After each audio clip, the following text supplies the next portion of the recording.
Bonjour tout le monde. Aujourd'hui, on va parler de l'impératif catégorique de Kant, Emmanuel Kant. Agis uniquement selon la maxime que tu peux vouloir en même temps qu'elle devienne une loi universelle.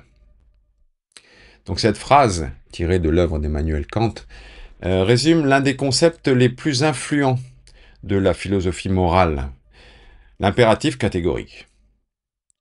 Mais qu'est-ce que ça veut dire exactement, l'impératif catégorique? Alors, comment est-ce que ça se fait que cette idée formulée à la fin du XVIIIe siècle continue encore aujourd'hui de façonner notre réflexion éthique? Parce que là, il s'agit, on pourrait dire, de philosophie morale, bien sûr.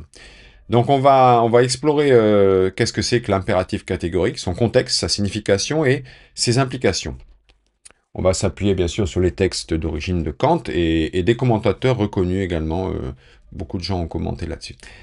Donc, je pense que c'est un concept qui est essentiel et sur une idée sur ce qui fait une action moralement juste. Donc, on va d'abord voir un petit peu le concept de la pensée kantienne. Donc, pour comprendre l'impératif catégorique, il faut d'abord situer Kant dans son époque. Il est né en 1724 à Königsberg, en Prusse. Kant, c'est un philosophe des Lumières, mais il se distingue justement par sa volonté de dépasser les oppositions entre rationalisme et empirisme. Donc, son ouvrage clé, c'est La fondation de la métaphysique des mœurs, en 1785. Il cherche là, dans cette œuvre-là, à établir une éthique universelle. Une éthique universelle indépendante des circonstances, des désirs personnels ou des traditions culturelles. Ça, c'est intéressant. Contrairement à des penseurs comme Hume, qui sévissaient à l'époque, qui ancrent la morale dans les sentiments, ou contrairement aussi aux utilitaristes, qui jugent la morale à l'aune des conséquences. Donc Kant affirme, lui, que la moralité repose sur la raison pure. Hein, je vous renvoie à son œuvre là-dessus. Donc, il part d'une question fondamentale, Kant. Il dit, sa question, c'est « Qu'est-ce qui rend une action moralement bonne ?» Donc, pour lui, c'est ni le résultat de l'action, ni l'intention subjective, mais la conformité de l'action à un principe rationnel, donc la raison, un principe rationnel universel. Donc c'est ici qu'intervient l'impératif catégorique, qui l'oppose à l'impératif hypothétique. Donc un impératif hypothétique, ça dépend d'un but particulier. Par exemple, si tu veux être on pourrait dire, si tu veux être en bonne santé, fais du sport. Alors que l'impératif catégorique, en revanche, lui, s'applique inconditionnellement, quelles que soient nos inclinations ou nos objectifs. Donc, voyons un peu la formulation de l'impératif catégorique. Donc, il se décline en plusieurs formulations, mais la plus célèbre, c'est celle-ci. Je l'ai dit au début d'ailleurs. Agis uniquement selon la maxime que tu peux vouloir en même temps qu'elle devienne une loi universelle. Je répète ça. Agis uniquement selon la maxime que tu peux vouloir en même temps qu'elle devienne une loi universelle.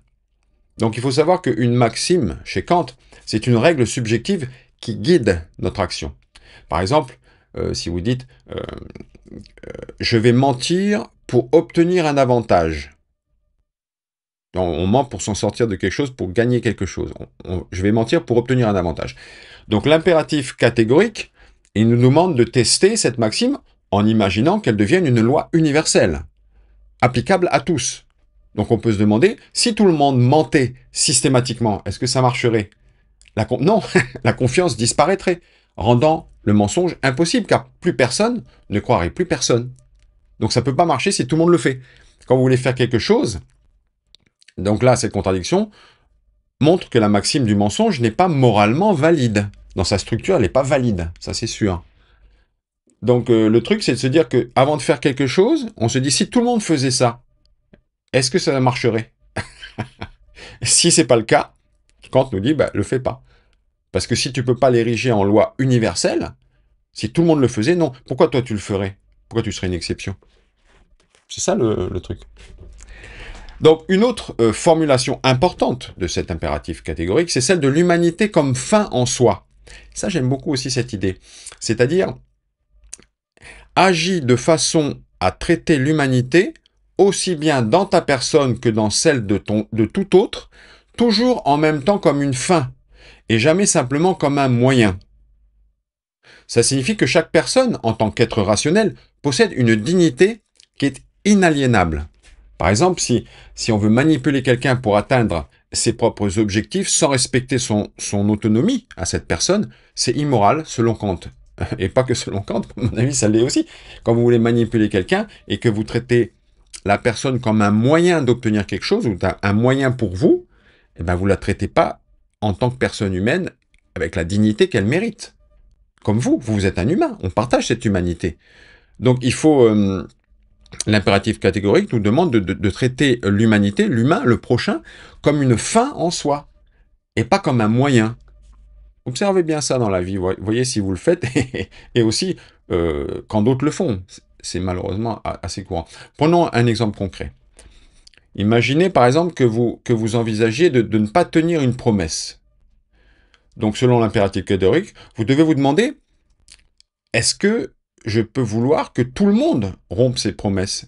Si c'était le cas, le concept même de promesse, il perdrait son sens, il disparaîtrait. Personne ne s'y fierait. Personne ne pourrait s'y fier. Donc cette universalisation, en fait, elle révèle l'immoralité de l'action. Si tout le monde le fait, et qu'on voit que ça ne peut pas marcher, que ça se détruirait, ça veut dire que l'action n'est pas morale. Vous voyez? Donc voyons les implications et les critiques aussi éventuelles de cet impératif catégorique. Parce que il a des implications profondes. L'impératif catégorique propose une éthique déontologique, c'est-à-dire basée sur le devoir et non sur les conséquences. Cela garantit donc une universalité et une cohérence. Donc ce qui est moral pour une personne doit l'être pour tous, indépendamment des cultures ou des époques. Cette idée a bien sûr influencé des penseurs modernes comme John Rawls avec sa théorie de la justice, ou Christine Korsgaard, que je ne connaissais pas avant, qui voit dans l'impératif catégorique une défense de l'autonomie humaine, un respect de la dignité et une défense de l'autonomie humaine. Alors, bien sûr, il y a des critiques. L'approche de Kant, elle n'est pas sans critique.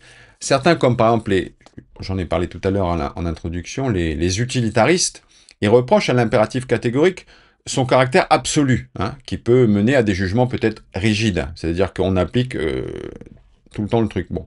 Par exemple, dire la vérité est un devoir absolu pour Kant, même si ça cause du tort.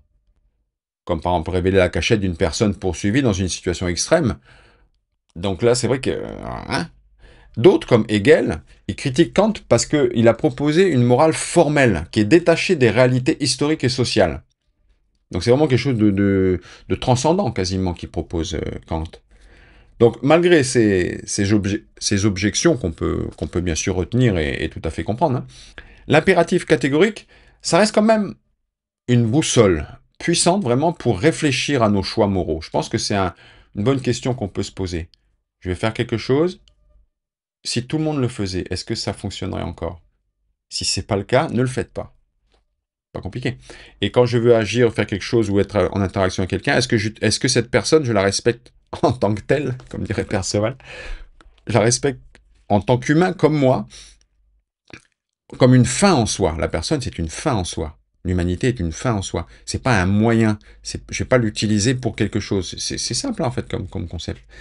Donc ça nous force à nous demander, est-ce que mes actions respectent la dignité des autres? Est-ce qu'elles sont cohérentes avec un monde où chacun agirait de la même façon, agirait ainsi? C'est pas compliqué. Donc il y a ces deux aspects. Cet aspect de loi universelle, si tout le monde le faisait, et cet aspect de traiter l'humanité, donc l'humain, comme une fin en soi et pas un moyen. C'est les deux aspects, en fait, de cet impératif catégorique. Donc, c'est pas juste pour conclure, c'est pas une simple règle à suivre, aveuglément, bien entendu. C'est une invitation plutôt à utiliser notre raison pour donner un sens universel à nos actions. Pas compliqué. Dans un monde qui est souvent malheureusement guidés de plus en plus par l'intérêt personnel ou les émotions. Tout le monde y va de son petit coup de gueule ou coup de cœur, toutes les émotions. C'est pas parce que tu ressens ça que c'est la réalité, c'est ce que tu ressens. Mais c'est pas raisonné, la raison. Donc Kant nous rappelle que la moralité, elle repose sur notre capacité à nous élever au-dessus de nos désirs pour respecter la dignité de chaque être humain. Je vois pas le problème avec ça, je trouve que c'est plutôt bien. Vous me direz ce que vous en penserez dans les commentaires. Donc comme il écrit dans justement la critique de la raison pratique, dont j'ai parlé au début, deux choses remplissent l'âme d'admiration, alors c'est ce qu'il dit, hein, deux choses remplissent l'âme d'admiration et de vénération, le ciel étoilé au-dessus de moi et la loi morale en moi. Je trouve que c'est une belle phrase. Donc si cette petite réflexion, cette petite explication un peu de l'impératif catégorique vous a intéressé, n'hésitez pas à explorer un peu les textes de Kant. C'est vrai que c'est un peu complexe, un peu compliqué, hein, le style il est ouf. Par exemple, mais il y a la fondation de la métaphysique des mœurs, qui est peut-être accessible, je trouve. Ou bien, justement, partagez vos pensées en commentaire. Est-ce qu'il y a des situations dans votre quotidien qui mettraient à l'épreuve l'impératif catégorique? Est-ce que vous... Voilà, observez ça dans votre vie quotidienne, je trouve que c'est pas mal.